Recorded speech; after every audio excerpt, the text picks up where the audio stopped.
running's my thing, you know? I help keep the memories alive. The memories that make me, me.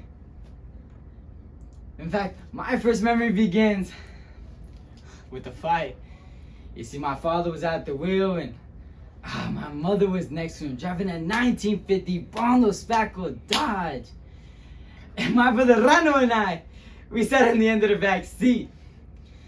You know, we're on our way to Los Angeles, the city of angels. Though we ended up on the Mexican section on the oldest parts of the Watts. And our house on 105th Street always stayed cold.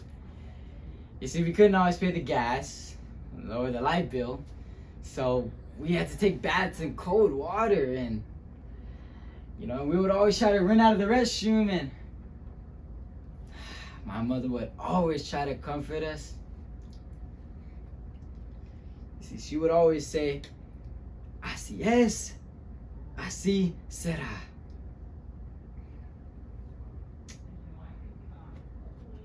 That's how it is, and that's how it will be.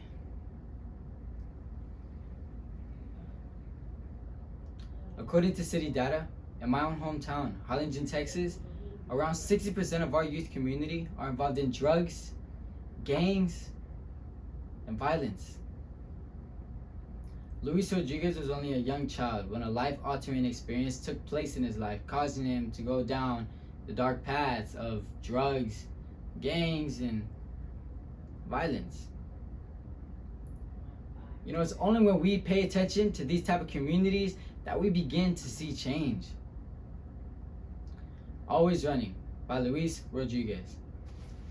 You see, my mother, she was this beautiful, pudgy, dark Indian looking woman with no teeth. And she was always picking up the pieces of my father's broken dreams. And see, my father, he was this stoic intellectual who just did as he pleased, you know? My father was always dumped on for not finding work. We're always afraid of losing our house, paying bills, getting evicted.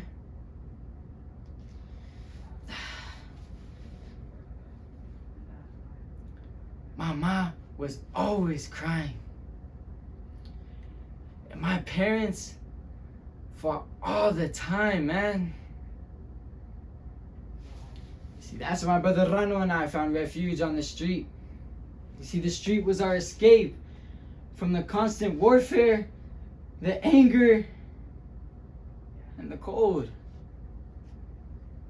You see, one night we came home late and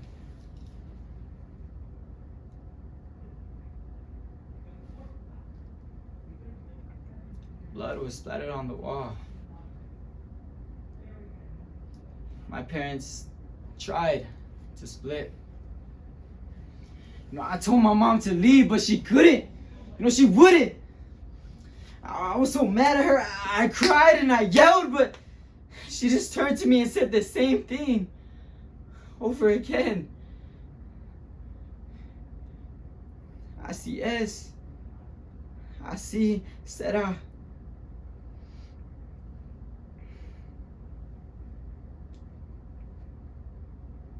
That's how it is. And that's how it will be.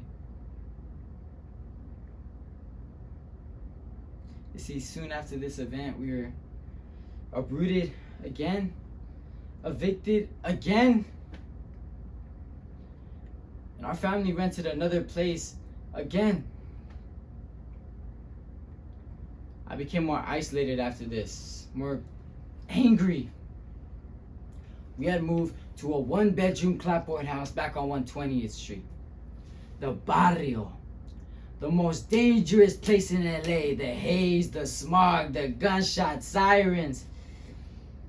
You see, one day my brother and I went to the grocery store and everything was cool at first. You know, we had gotten bread, milk, and candy. When we left, you know, we didn't even make it a few feet when, what do we have here?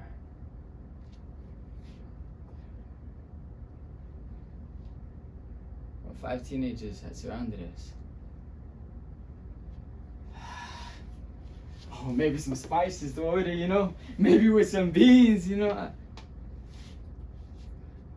Hey, buddy, hey. I got him there, right? I got him. Oh, hey, man, get back up. Hey, man, hey, you good? You good?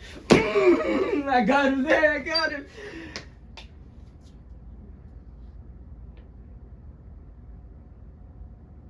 They punched my brother in the face, then the stomach, and then the face again, cutting his lip, causing him to vomit. You know, I wanted to do something, you know. I was filled with anger, but I was also filled with humiliation. I got up and I ran. See, I ran the streets alone, you know. Getting high, doing drugs, wreaking havoc with a number of young kids. I was a loco. My mother hated cholos, and seeing me turning into one made her sick. I hated that I made her sad, but it wasn't enough for me to stop. I was in combat with myself. My mother kicked me out of the house. But for some reason, everything lost its meaning after that. Love, life, family, death was the only door worth opening, and I craved it without even knowing. I looked for it in drugs, heroin, violence, anything that was dangerous and an escape. See, once behind a market, I had shot up the most heroin I had ever done. I tightened the belt around my bicep. I watched the needle enter my bulging vein.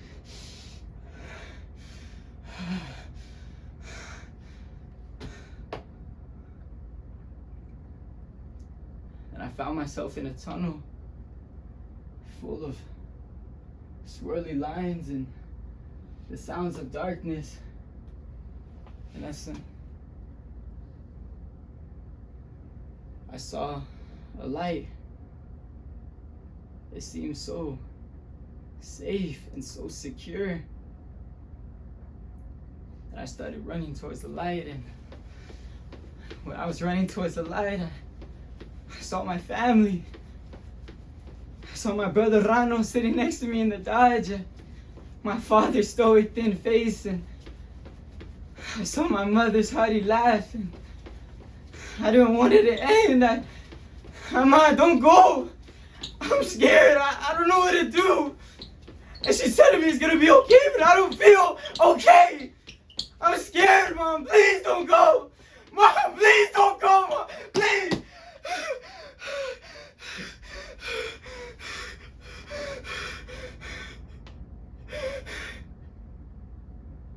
I didn't know what else to do. Everything crashed and everything throbbed, and I wanted that night.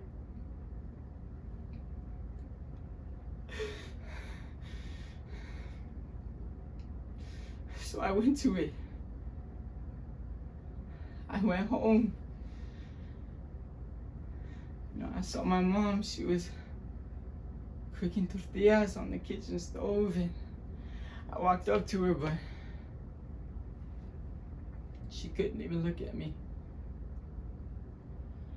Ma, can I stay here for the night and eat? And she looked at me, her eyes filled with worry and anger. And then she smiled. Of course, mijo. When you are ready to respect our home, you can come and eat. I went to the dining table and I scooped open the chair, and I saw the food ready on the tablecloth.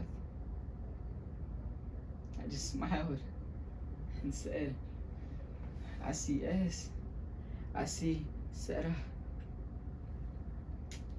That's how it is. That's how it will be.